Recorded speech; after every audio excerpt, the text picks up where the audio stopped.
D'abord, je suis déçu. Il y avait des arguments juridiques pour ne pas valider un certain nombre de propositions. Des arguments qui avaient même été avancés par le Conseil d'État, pas seulement par les syndicats, sur le fait que il y a eu un tas de combines législatives pour faire aboutir une loi rejetée par tout le monde. Et donc forcément, on est déçu de cette décision. Presque 4 mois de mobilisation contre cette réforme des retraites. Vous avez l'impression de vous être mobilisé pour rien ? Non, c'est pas mobilisé pour rien. D'abord parce que on a réussi à expliquer cette réforme.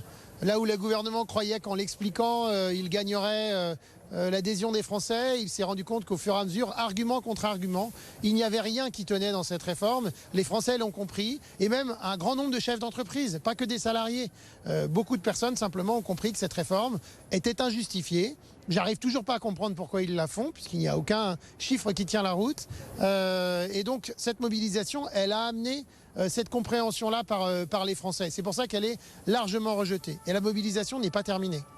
Justement, qu'est-ce que vous allez faire maintenant ? Vous allez contester malgré le fait que ce soit acté ?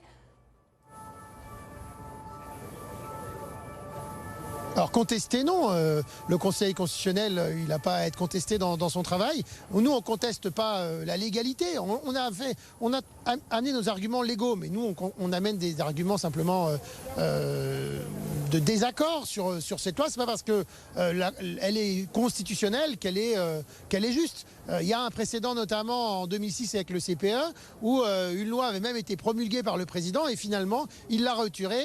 Il a pu retirer, si jamais ça pouvait aider le président de la République à retirer les bouchons de cire qu'il a dans l'oreille et qui l'empêchent d'entendre les Français, eh bien, on continuera.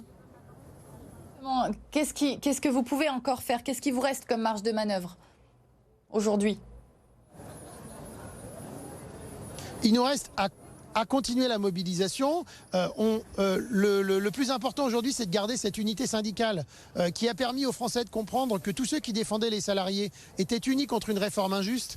Il faut qu'on continue à travailler sur cette unité syndicale, regarder un peu quelles sont les perspectives, mais à mon avis, alors je suis pas dans l'intersyndicale nationale, je ne peux pas vous dire les décisions qui vont être prises, mais à minima, on va avoir un 1er mai très important, très mobilisé, avec beaucoup de monde, et un message principal qui est: il est encore temps de retirer cette réforme.